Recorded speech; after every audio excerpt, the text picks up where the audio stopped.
이제 우리는 살아계신 하나님 앞에 예배를 드리려고 합니다.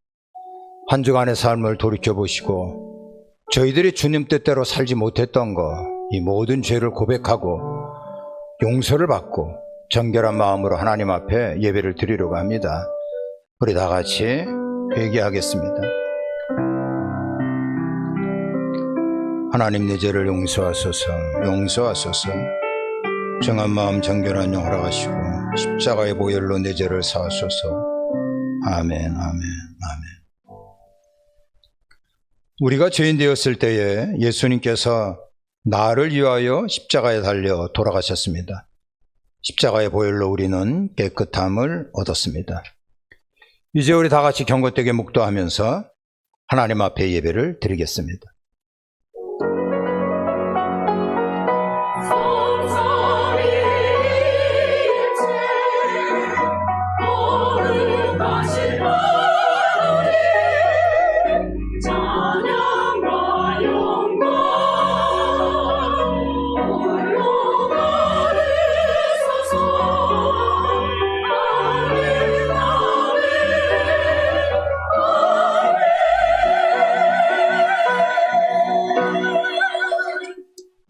보좌에 앉으신 이와 어린 양에게 찬송과 존귀와 영광과 권능을 세세토록 돌릴지어다. 살아계신 하나님을 경배하고 찬양합니다. 거룩하고 복된 날, 이렇게 주님의 몸된 교회로 저희들을 불러주시고 아버지를 경배하고 찬양하니 감사합니다. 저희들의 찬양과 경배를 하나님 홀로 받으시고 하나님의 능력과 영광이 충만한 시간이 되게 하옵소서. 존귀하신 예수님 이름으로 기도합니다. 아멘. 자, 오늘 저희들이 나눌 말씀은요, 사도행전 26장 1절로부터 12절까지 말씀인데요, 1절 한 절 보겠습니다. 아그리빠가 바울에게 이르되 너를 위하여 말하기를 내게 허락하노라 하니 이에 바울이 손을 들어 변명하되. 하나님의 말씀입니다. 우리 다 같이 아멘. 고맙습니다. 기도하겠습니다. 존귀하신 주님, 이 시간에 하나님께서 저희들에게 주시는 말씀을 기쁨과 감사한 마음으로 받겠나이다. 마음의 문 활짝 열고 그 말씀 한마디 한마디 마음에 깊이 새겨두고 그 말씀을 가지고 이 험난한 세상에서 이기는 자가 되기를 원합니다. 말씀을 들고 다니신 주의 종을 불쌍히 여기시고 우리 성령님께서 기름 부어 하나님 아버지의 도구로 사용해 주옵소서. 예수님 이름으로 기도합니다. 아멘. 자, 오늘 설교의 제목은요, 마지막까지 해야 하는 일이 뭐냐라는 것입니다. 우리가 1절에 보면 당시 총독 베스도였죠. 이 사람에게 재판권을 넘겨받은 이 아그리빠 왕은 마치 자신이 주심 판사라도 된 것처럼 바울에게 변호할 수 있는 기회를 허락을 합니다. 사도 바울은 2절에 보면 자신에게 변호할 기회를 준 아그리빠 왕에게 일단 격려와 칭찬을 아끼지 않습니다. 아그리빠 왕이여, 당신은 유대인의 모든 풍속, 그리고 지금 우리가 안고 있는 이 문제, 이 모든 것을 알고 계십니다 라고 하는 이야기를 하는 겁니다. 사랑하는 성도 여러분, 우리는 사도 바울과 같이 우리 주변에 믿는 자나 안 믿는 자나 격려하고 칭찬하는 일 인색하지 말아야 됩니다. 바울은 이렇게 칭찬을 하고 나서 그 다음에 자신의 문제로 이야기를 풀어나가기 시작을 합니다. 바울은 이렇게 얘기를 합니다. 자, 여기에 모여있는 유대인들이요, 내가 예루살렘에서 젊었을 때부터 생활한 거 당신들이 다 알고 있는 일 아닙니까? 라고 말하거든요. 이 얘기는 뭐냐 하면 사도 바울이 예루살렘이라고 하는 그 도시에서 꽤나 이름이 알려진 사람이었다라는 것을 볼 수가 있어요. 이 사람은 유대인들이 볼 때 나쁜 시각으로, 나쁜 소문 때문에 알고 있는 정도가 아닙니다. 상당히 유명하다 하는 얘기는 모든 면에 모범을 보이고 있었거든요. 우리가 빌립보서에 보면 바울에 대해서 이런 이야기를 하지요. 이 바울은요, 하나님의 말씀, 율법, 이것을 그대로 지켜나가는 아주 정통 이스라엘 족속이 올시다 라고 이야기를 합니다. 사도 바울은 다소라고 하는 지역에서 성장을 했거든요. 이 다소는 요즘으로 얘기하면 교육도시입니다. 그리고 여기에서 공부를 하면서 그 성장했던 사람이 바울이었어요. 그래서 이 사람은 헬라 문화, 헬라 철학, 그 다음에 헬라 언어에 능통했습니다. 근데 바울은 뭐라 그러냐면, 나는 히브리인 중에 히브리인이 올시다 라고 얘기를 하는 거예요. 내가 많은 공부도 하고, 그리고 외국 말에 유창합니다만 이스라엘 말, 히브리 말을 나는 모국어로 알고 즐겨 사용하고 있는 사람입니다. 그러니까 나라에 대한 애착, 이제 거기에 대한 여러 가지 자긍심을 갖고 있었던 나 바울이다 라고 얘기를 하지요. 사도 바울이 여러 가지 변론을 하는 가운데 나는 태어나면서부터 로마 시민권을 갖고 있었습니다 라고 얘기를 하거든요. 이 말은 바울은 로마의 정치, 로마의 법률 체계 잘 알고 있었다 라고 얘기를 합니다. 이때 당시에 최고의 학교는요, 힐렐 학파 랍비 가말리알의 문화생이 최고의 학부생이었어요. 근데 바울은 이 사람에게 공부한 사람이었거든요. 바울은 이와 같이 지성인이 갖춰야 될 그 자격을 완벽하게 갖춘 최고의 엘리트였다라는 얘기입니다. 근데 대부분의 이 엘리트 지성인들, 가만히 보면 결정적인 순간에 용기 있게 행동하는 거, 여러 가지 생각이 많기 때문에 주저주저하죠. 왜냐하면 가진 것이 너무 많기 때문에 그것을 잃어버릴까 두려워서 그런 것 같습니다. 근데 바울은 그렇지가 않았어요. 행동하는 사람이었습니다. 우리가 사도행전을 보면 초대교회 무서운 박해가 시작이 되고 스데반 집사님이 순교를 당하잖아요. 이 스데반 집사님이 순교를 당하는 것을 시작으로 예루살렘 교회에 어마무시한 핍박이 오기 시작을 했어요. 그 많은 성도들이 핍박과 함께 다 흩어졌습니다. 근데 이 흩어진 것이요, 어디 살겠다고 숨어 지낸 게 아닙니다. 나도 스데반 집사님과 같이 목숨 걸고 복음을 전하다가 순교하겠다, 이래가지고 흩어져가지고요, 열심히 복음을 전했거든요. 여러분들 이 지도를 보십시오. 이 지도는요, 사도 바울이 활동했던 그 당시의 지도였어요. 사도 바울이 어디에 있었냐 하면 예루살렘에 있었거든요. 이 예루살렘에서 북쪽으로 약 230km 떨어진 다메섹까지 쫓아갑니다. 요즘에 230km 아무것도 아니죠. 근데 이때 당시는요, 230km를 간다 하는 것은 꼬박 2박 3일 동안 가는 먼 거리예요. 이 단숨에 다메섹까지 바울이 쫓아 올라간 것은요, 여기에 예수 믿는 사람이 있다는 정보를 받고 이 사람들을 잡아다가 족치려고 올라갔던 거예요. 우리가 본문 중에 10절에 보면 이런 말씀이 있습니다. 이제 사람들을 잡아들이는 가운데 대제사장에게 가서 고난을 받았다라는 얘기거든요. 이 얘기는 요즘으로 얘기하면 영장을 치고 영장을 받았다, 이런 얘기거든요. 요즘에 영장을 발부하고요, 그리고 영장을 신청할 수 있는 사람 엘리트잖아요.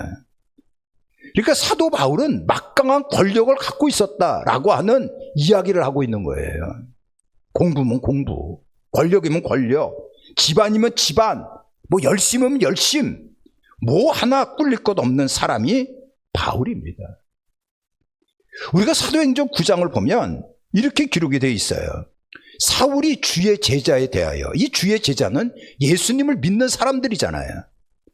이 사람들에 대하여 여전히 위협과 살기가 등등했다라고 나와 있는데요, 예수 믿는 사람들을 죽이려고 하는 이러한 생각이 머릿속에 가득 차 있었다, 이 말씀을 하고 있는 겁니다. 근데 알다시피 사도 바울이 꼬꾸라지잖아요. 예수님을 만나잖아요. 그러면서 이방인을 위한 사도가 되거든요. 하나님께서는 저렇게 날뛰는 저 사도 바울을 이방인의 사도로 만들고자 하는 섭리가 있었던 겁니다. 근데 바울은 골수부자거든요. 이 사람을 뒤집어 놓으려면 엄청난 사건이 있어야 되는데 우리 하나님께서 이 바울을 꼬꾸라뜨리기 위해서 준비한 그 사건이 일명 다메섹 사건입니다. 이 다메섹 사건에 대해서 사도행전 9장에 보면 자세히 기록이 되어 있어요. 사도행전 9장 3절로부터 4절에 보면 사울이 다메섹 그 길을 가다가 호련히 하늘로부터 빛이 이 바울을 둘러 비쳤습니다. 바울은 깜짝 놀라고 그 땅바닥에 엎드려지지요. 이럴 때 하늘에서 소리가 있어 이르되 사울아 사울아 네가 어찌하여 나를 박해하느냐. 그날도 다메섹에 모여있는 예수 믿는 사람들을 잡으러 가는 길목에서 예수님께서 찾아오신 거예요. 그 강력한 자아가 있었던 사도 바울이 완전히 엎어지는 순간이었습니다. 여러분, 예수님을 믿는 일에 있어서 가장 방해가 되는 것이 뭔지 압니까? 강력한 자아입니다. 일명 똥꼬집이거든요. 바울은요, 좋게 얘기하면 자아가 강했어요. 근데 나쁘게 얘기하면 완전히 고집불통입니다. 이것 때문에 예수님께서 예비해 주신 풍성한 삶을 누리지 못하는 거예요. 왜 우리가 풍성한 삶을 누리지 못하는가? 십자가 앞에서 엎어지지 못했기 때문에 그런 거예요. 바울은 그 다메섹에서 꼬꾸라지던 그날 자신의 모습을 발견합니다. 그러면서 디모데 전서에 보면 그때 자신이 깨달았던 자아를 이렇게 표현해요. 내가 전에는 부활의 주님을 만나기 전에는 회방자고 박해자고 폭행자였고 죄인의 우두머리였다. 여러분들 이 죄인의 우두머리라고 하는 이 말은요, 전에 성경에 보면 괴수 중에 괴수라고 표현을 했거든요. 그러니까 주님을 만나기 전에 그 날뛰던 마치 내가 정의에 의해서 움직이는 것 같은 그러한 모습이 만용에 불과했고요. 자신을 파멸로 몰고 가는 이 암덩어리 같은 요소였어요. 이것을 깨닫고 바울은 뭐라고 얘기를 합니까? 내가 세상 자랑거리로 여겼던 이 모든 것은 분토로 여겼다 그랬거든요. 이 성경의 표현을 분토라고 얘기했지 그냥 알아듣기 얘기하면 똥입니다. 똥. 예수님을 만나고 나서 세상의 자랑거리가 이게 아무것도 아니다 라고 얘기를 한 거예요. 사도행전 9장에 보면 바울이 예수님을 만나고 나서 그 자리에서 예수님을 향하여 뭐라고 얘기하냐 하면 주님이라고 얘기를 합니다. 주님이라고 하는 것이 뭐지요? 나사렛 예수님, 당신이 십자가에 달려 돌아가시고 죽으셨는데 삶말에 부활하신 우리의 구세주, 내 인생의 전부라고 하는 고백을 하고 있는 거예요. 여러분, 이와 같은 만남이 우리에게 있어야 됩니다. 우리가 신앙생활 하면서 예수님을 제대로 만나지 못하고 신앙생활 하는 것이 이게 얼마나 고달픈 일인지 모릅니다. 오랫동안 우울증을 앓고 있었던 한 젊은이가 있었습니다. 이 우울증이 너무 심해가지고요. 이럴 바에는 죽어버리는 게 낫겠다.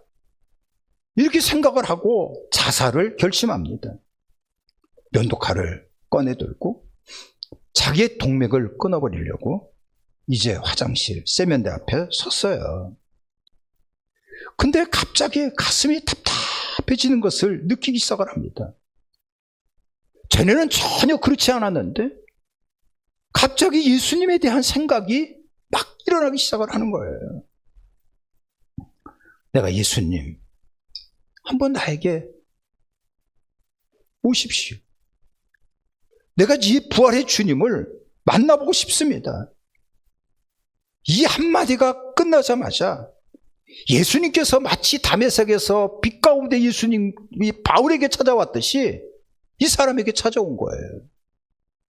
이 사람은 그 자리에서 꼬꾸라졌어요. 이 사람이 누구냐 하면 전 세계 복음에 강력한 영향력을 끼쳤던 토레이 목사님이세요. 삶의 고통이 있으신가요?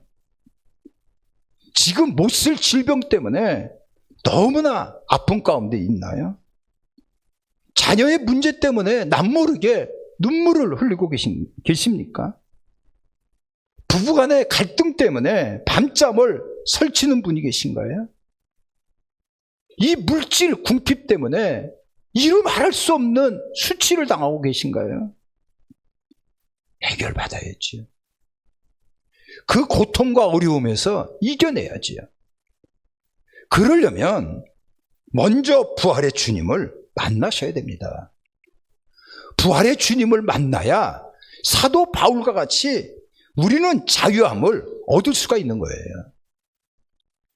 지금 이 바울은요, 자기의 생사가 갈려져 있는 법정 앞에서 아그리빵 왕에게 간증을 하고 있는 거예요. 놀랍지 않습니까? 이 아그리빵 왕에게 나는 지금 예수님을 어떻게 만났는지 그 예수님을 만난 간증을 하고 있는 바울이에요. 그러면서 6절과 7절에 이런 얘기를 합니다. 왕이요, 내가 지금 왜 법정에 이렇게 서 있는지 아십니까? 저 사람들이 왜 나를 고소했는지 아시나요? 내가 지금 그걸 말씀을 드리겠어요. 이러면서 바울이 이런 얘기를 해요. 우리 조상에게 약속한 것을 내가 바라는 까닭이다. 하나님을 받들어 섬김을 얻기를 바라는 바이다. 이렇게 얘기하거든요.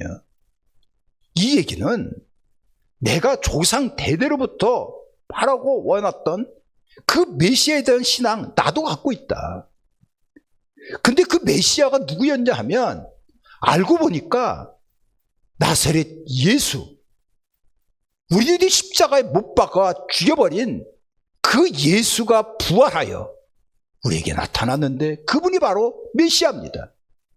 이 얘기를 하는 거예요. 기가 막히지 않습니까? 법정 앞에서 무슨 법률을 드러내고 조문을 가르치면서 자기를 얘기한 거 아니에요.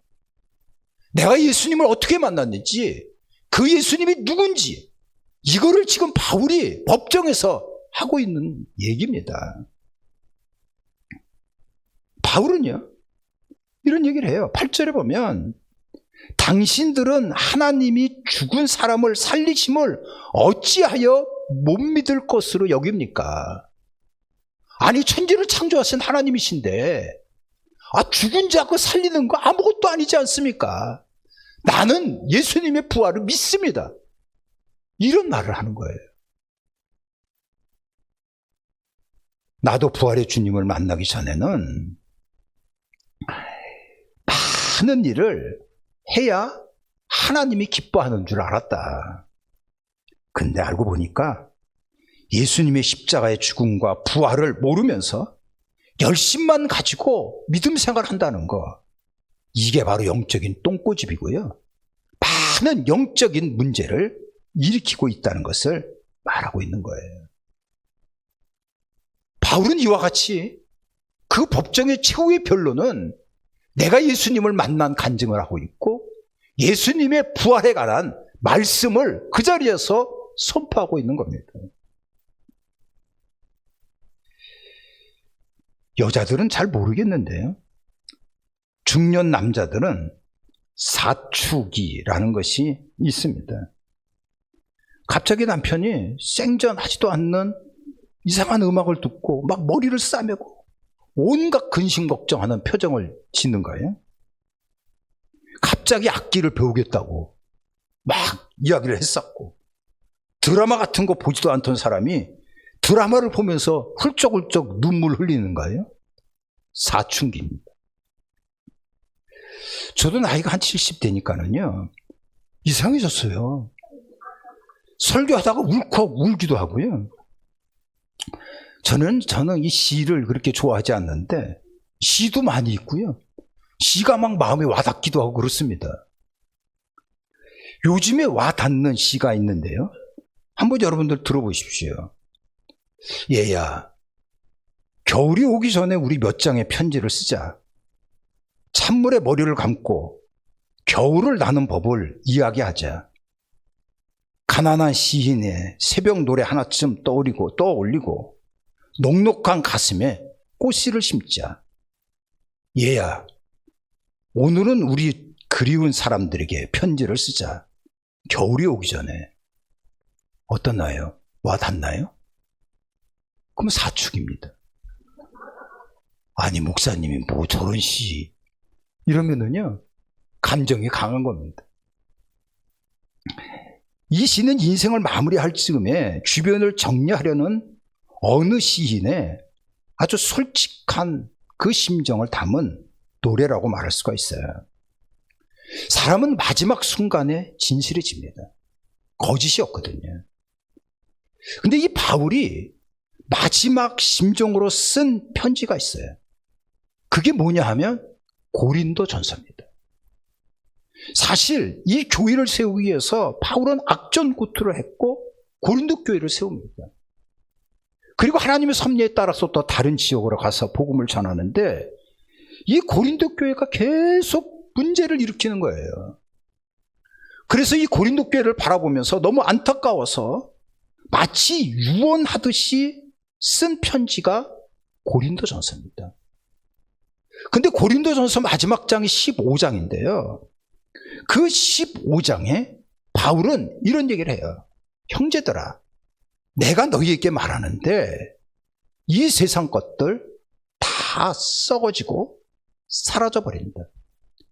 근데 영원한 것이 있는데 그것이 뭐냐면 다시 살아나는 부활이다 라고 말하는 거예요. 바울은 자기 이해관계가 어떻게 변하든 법정에서 예수님의 부활을 얘기하고 있어요. 그리고 마지막 순간에 이 바울은 예수님의 부활을 외치고 있다는 거예요.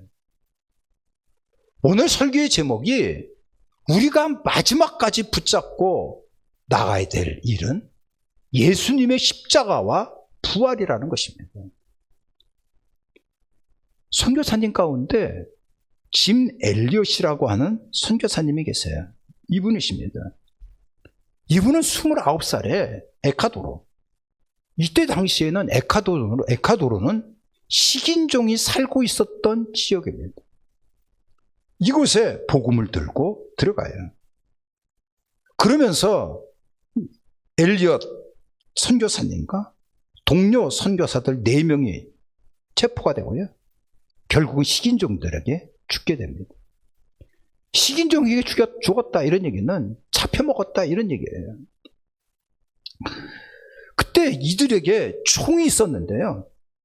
총을 발사한 흔적을 발견하지 못합니다. 근데 이 엘리엇 선교사님이 그 에콰도르로 선교를 들어가기 전에 그 아들과 대화한 내용이 있어요. 아들이 아버지한테 얘기했어요. 아빠, 지금 식인종이 살고 있는 그 지역에 복음을 들고 들어가신다고 하는데 식인종에게 공격받으면 이 총을 발사하셔야지요. 이럴 때 이분은 뭐라고 얘기했냐면 나는 총을 가지고 들어가지만 저희들에게 총은 쏘지 않을 것이다.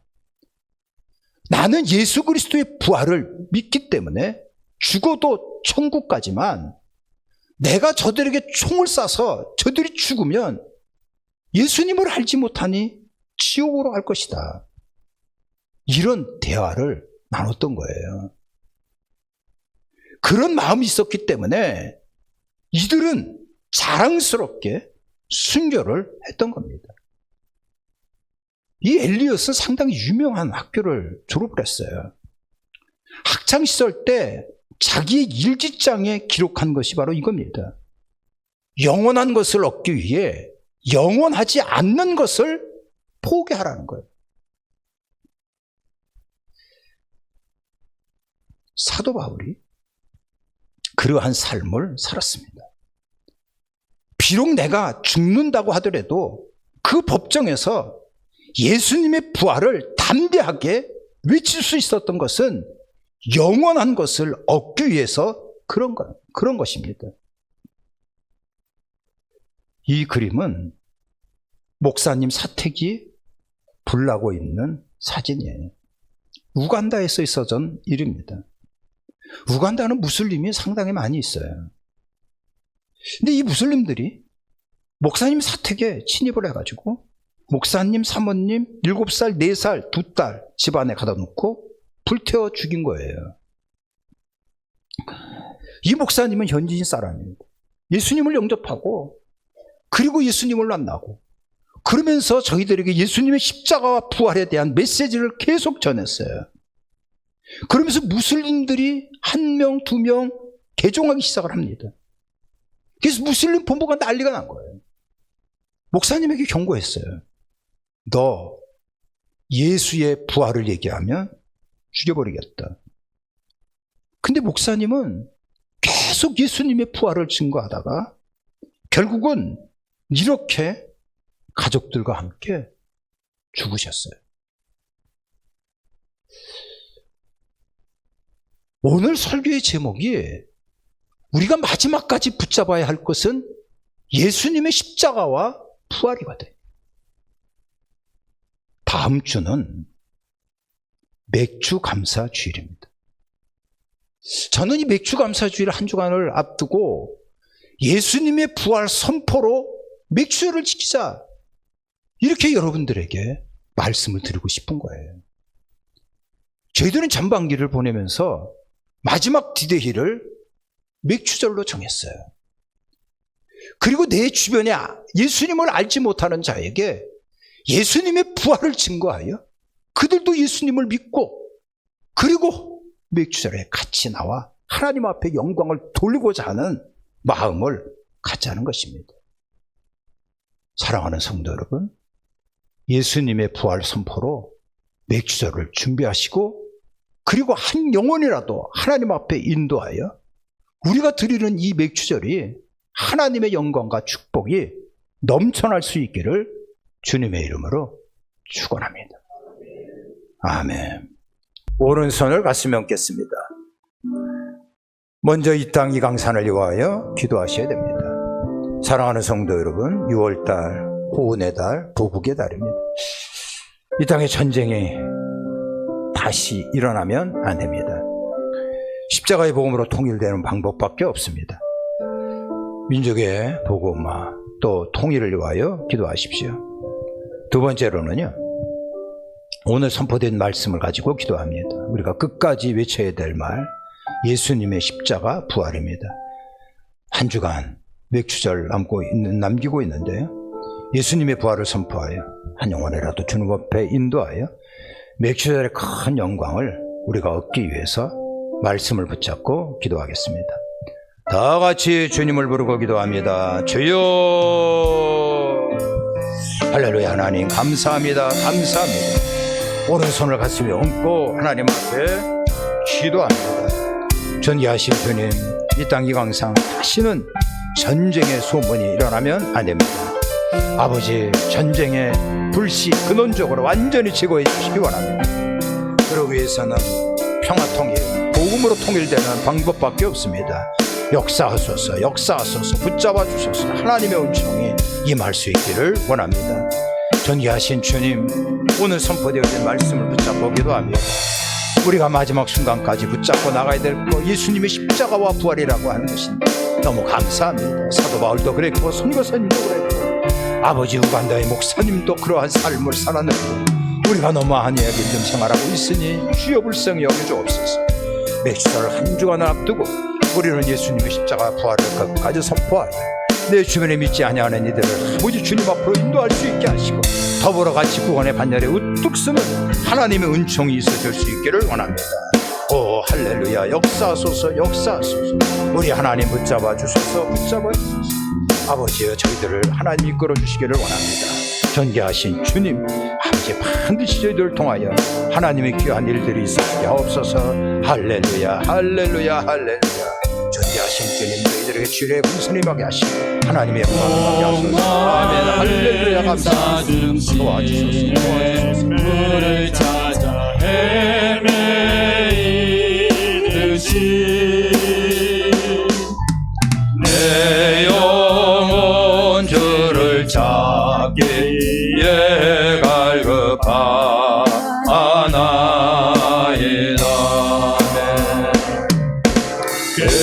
금보다 귀한 나의 주님, 내게 만족 주신 주,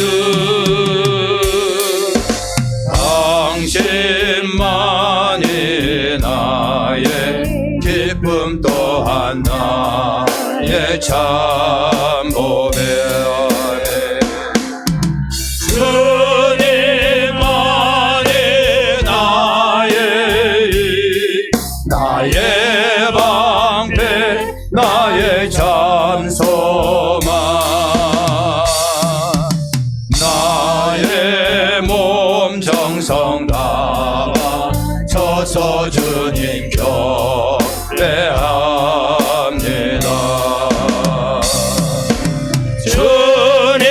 주님만이 나의 방패, 나의 참 소망, 나의 몸 정성 다바 서서 주님 경배합니다. 주님만이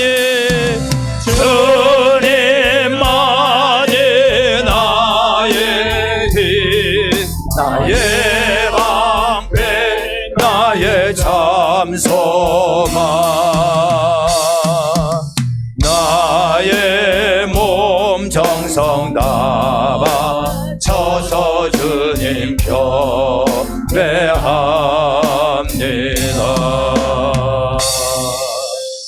사랑하는 성도 여러분, 두 손을 가슴에 얹겠습니다. 이 시간에 여러분들이 안고 있는 문제를 하나님 앞에 토하여내는 시간입니다. 질병 때문에 힘들어하나요?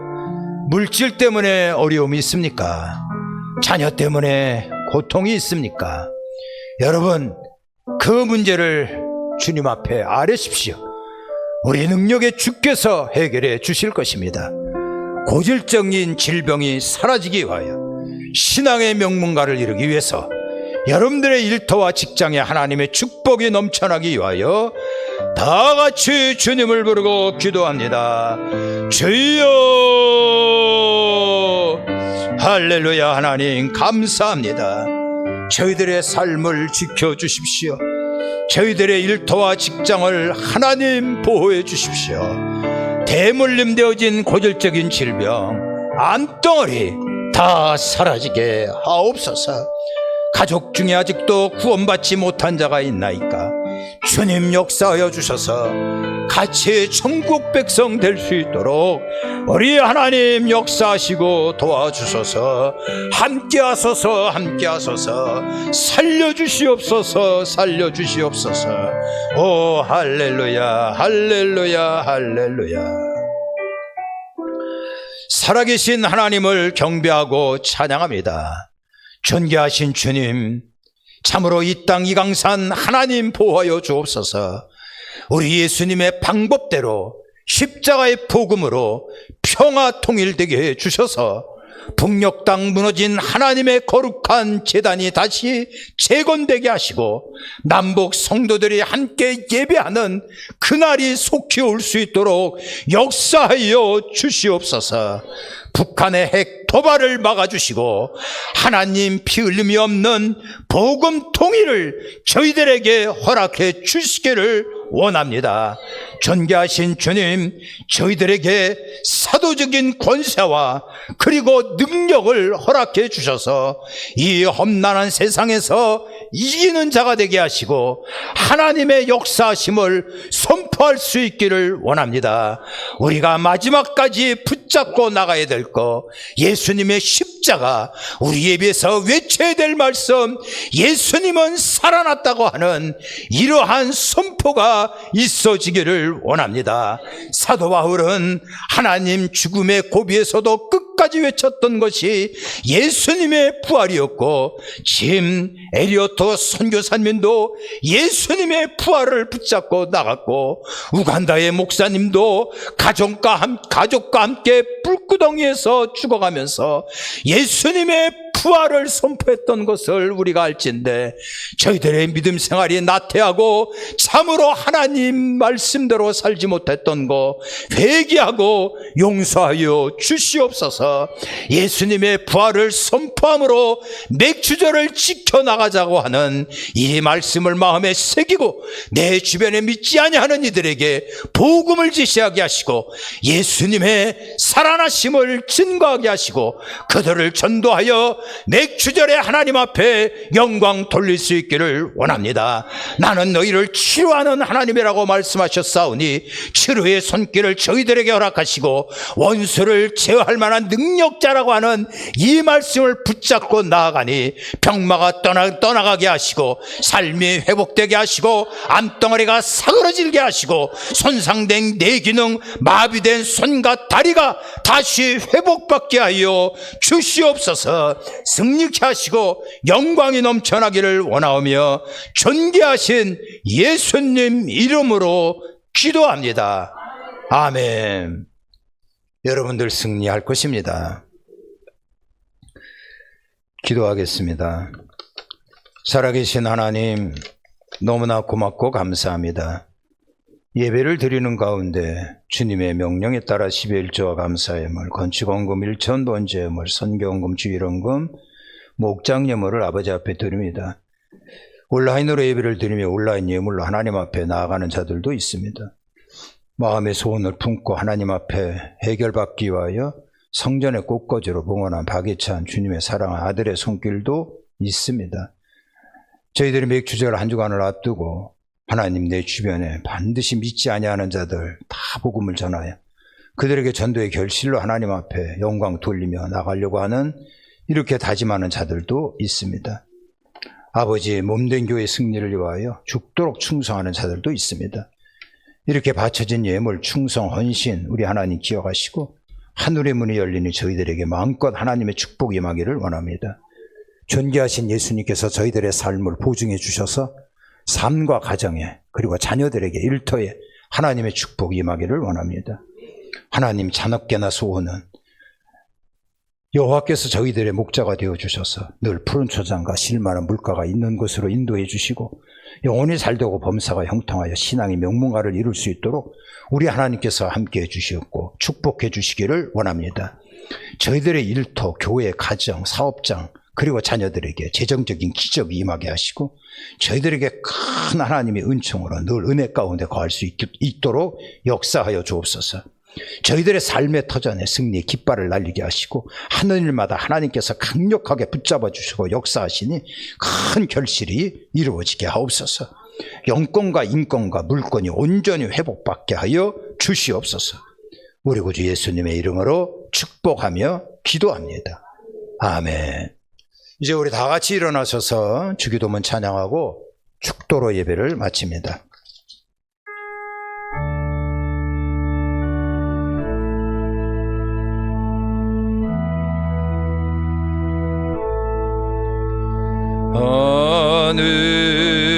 하늘에 계신 아버지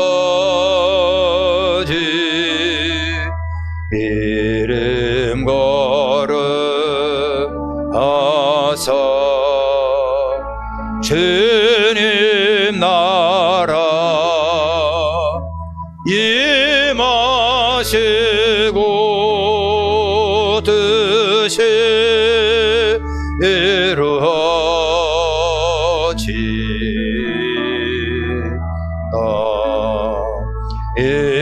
일용할 양식 주시고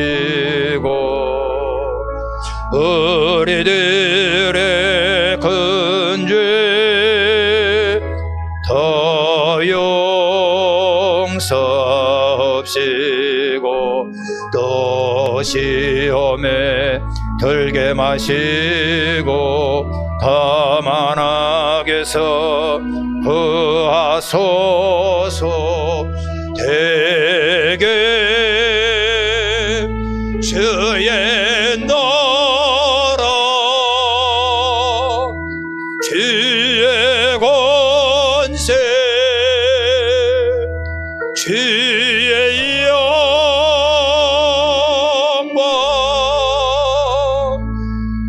영원히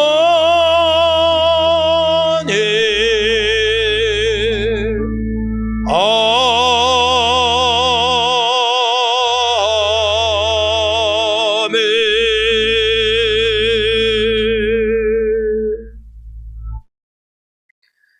이제는 우리 주 예수 그리스도의 은혜와 하나님 아버지 극진하신 사랑하심과 성령님의 인도와 역사하심이 예배드린 우리 모두에게 영원히 함께하옵기를 간절히 축원하옵나이다.